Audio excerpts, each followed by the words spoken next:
Menendez was denied parole. We just obtained this audio from yesterday. Here's a listen. I believe in redemption, or I wouldn't be doing this job. And in fact, I am probably more fulfilled by granting people second chances when deserved. But I also have a commitment to public safety. And I would agree with your counsel that actions speak louder than words. And based on the legal standards and evidence considered, we find that you continue to pose an unreasonable risk to public safety and are not suitable at this time. We'll have more of that audio throughout the afternoon. Meantime, Lyle Menendez is making his case for freedom today. Welcome back to Clout Therapy, the place where we unpack the wildest scandals shaking Hollywood and beyond. Today, we're diving into a case that's part true crime, part Beverly Hills legend. The Menendez brothers, Erik and Lyle, just had their parole hearings this August 2025, and both were denied back-to-back. No freedom, no second chance. And trust me, this isn't just another courtroom headline. This story is woven into the very fabric of Hollywood history. Murder, money, privilege, and family secrets so dark they still send shockwaves through pop culture. So buckle up, because we're breaking down why the Menendez saga refuses to die and what this latest twist means for their legacy. If you live for drama that blurs the line between crime and celebrity scandal, hit that subscribe button. This is Clout Therapy. Jose and Kitty Menendez were living the Beverly Hills dream. At least, that's how it looked from the outside. Jose was a Cuban immigrant who built himself into a Hollywood powerhouse. He worked in the entertainment business, brushed shoulders with executives, and had the kind of money that made the impossible possible. Kitty, his wife, was elegant, polished, and devoted to playing the role of high society matriarch. Together, they raised their sons in a $5 million Beverly Hills mansion with tennis courts, luxury cars, and all the trappings of old-school LA privilege. It was a life straight out of a movie, and eventually, it did become one. But here's the twist. That glossy image was just the surface. Beneath the marble floors and manicured lawns, the Menendez home wasn't a fairy tale. The family dinners, the yacht trips, the Beverly Hills lifestyle, it all masked years of pressure, tension, and dysfunction. And when the truth finally exploded, it wasn't just the end of a family. It was the shattering of an illusion that Beverly Hills had worked so hard to sell. The night Jose and Kitty were murdered, the headlines weren't just about violence.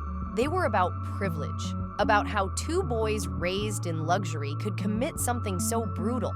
The idea that the perfect Beverly Hills family could fall apart this way was almost unthinkable. It tore down the fantasy that money and status could shield you from tragedy, and the media ran with it. The story wasn't just local news, it became global because it mixed everything people are obsessed with: wealth, fame, and scandal. And that's where the clout therapy angle comes in. This wasn't just a crime. It was a collapse of social clout at the highest level. One week, the Menendez family was part of the Beverly Hills elite. The next, their name was being whispered like a curse at dinner parties and splashed across tabloids around the world. It was a fall from grace that showed Hollywood at its most ruthless, where image means everything. And once that image cracks, there's no coming back. August 1989. A quiet Sunday night in Beverly Hills turned into one of the most infamous nights in Hollywood history. Inside their million-dollar mansion, Jose and Kitty Menendez were ambushed by their own sons. Erik and Lyle fired shotguns at close range. The brutality was shocking, even to seasoned detectives. Jose was hit in the back of the head. Kitty was shot repeatedly as she tried to crawl away. The crime scene was pure carnage, more like something from a slasher film than real life, and that's exactly why it gripped the world. But what happened after the murders might have been even more chilling. Most people expect grief, funerals, silence. Erik and Lyle, they went shopping. They cut checks like the money would never stop. Rolex watches, designer suits, luxury dinners, courtside Lakers tickets. Lyle even bought himself a Porsche.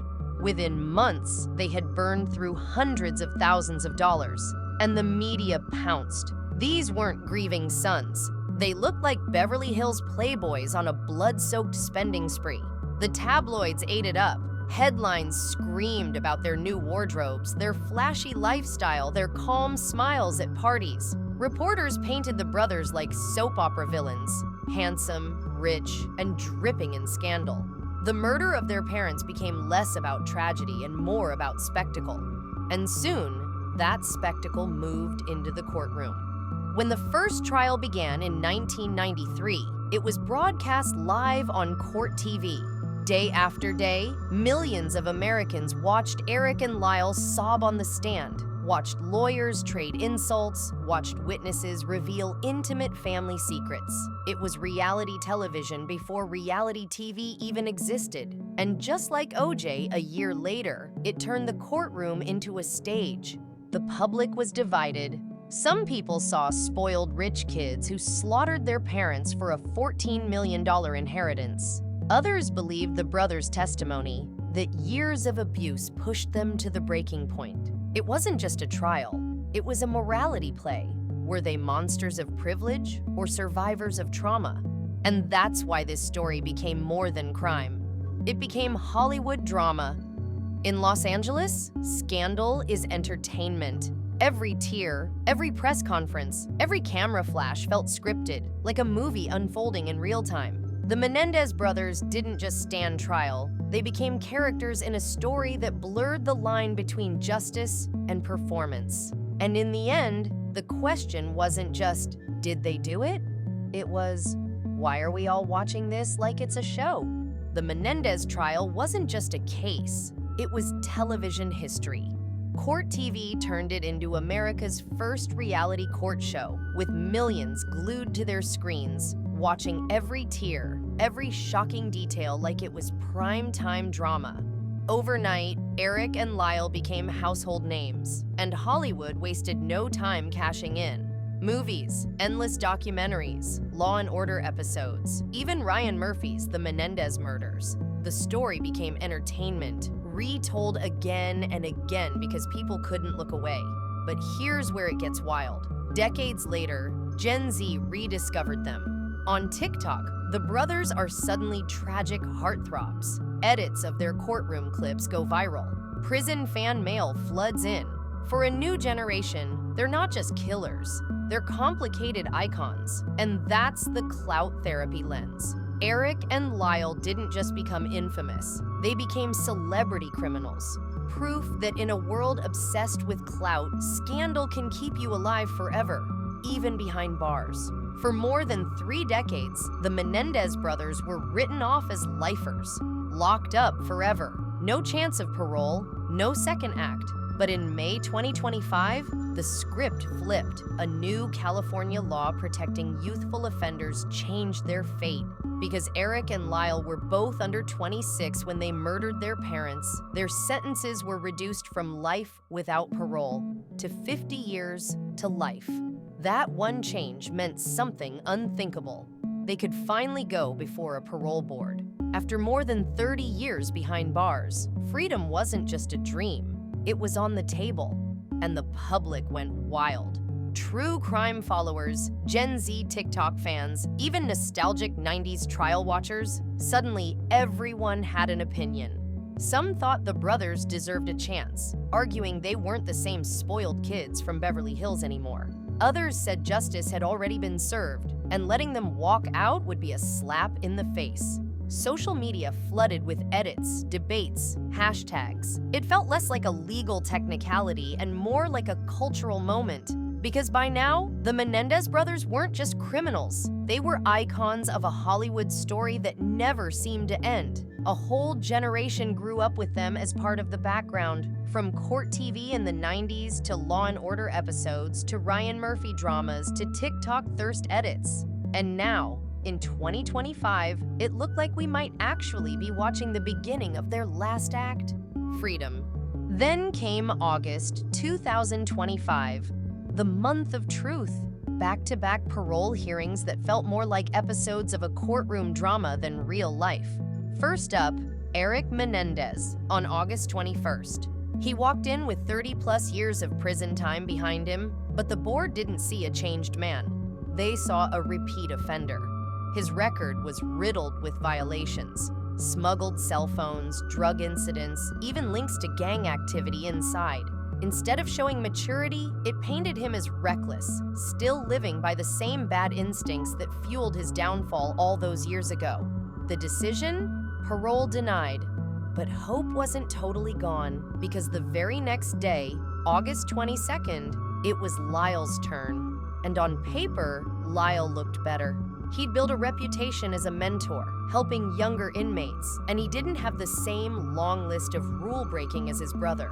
Supporters thought if anyone had a chance, it was him. But the parole board wasn't sold.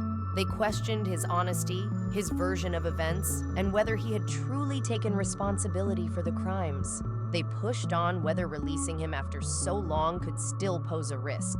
And after hours of testimony, the outcome was the same. Denied. 2 brothers, 2 days, 2 rejections. The irony is almost cinematic. 35 years later, and the same patterns that once defined them, entitlement, recklessness, bending the rules, still hang over their heads. For Erik, it's the chaos of not playing by the book. For Lyle, it's the sense that he's always performing, saying the right words, but leaving doubts about what's real. The board saw through both, and so the Menendez brothers remain behind bars. Now, technically, this isn't the end. They'll be eligible for parole again in 3 years, with a review possible in just 18 months. But for now, the Menendez saga continues, still locked inside prison walls, still playing out like Hollywood history.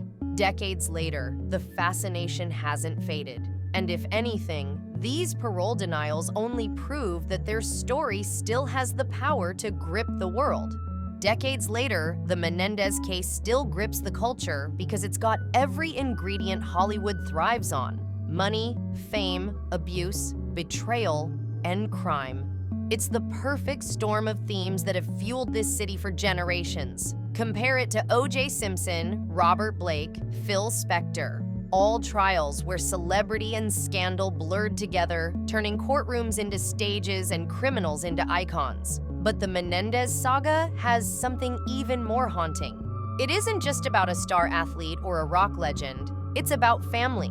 A family that looked perfect from the outside and then collapsed into murder and chaos. That's why it feels like the ultimate dark family drama. A soap opera, a tragedy, and a tabloid obsession all rolled into one. And the Clout therapy takeaway? Money, influence, even Hollywood power can amplify your story. Make it last for decades, turn you into a legend, but none of it can rewrite your fate. The Menendez brothers are proof that clout can make you unforgettable, but it can't set you free. So here's the question: do the Menendez brothers deserve freedom, or are they symbols of Beverly Hills privilege gone way too far? Their story keeps getting retold through TV, film, TikTok edits, keeping their celebrity criminal status alive like no other case. But should it? Drop your thoughts below. Would you give Erik and Lyle Menendez parole? Or is this one Hollywood drama that should stay locked up forever?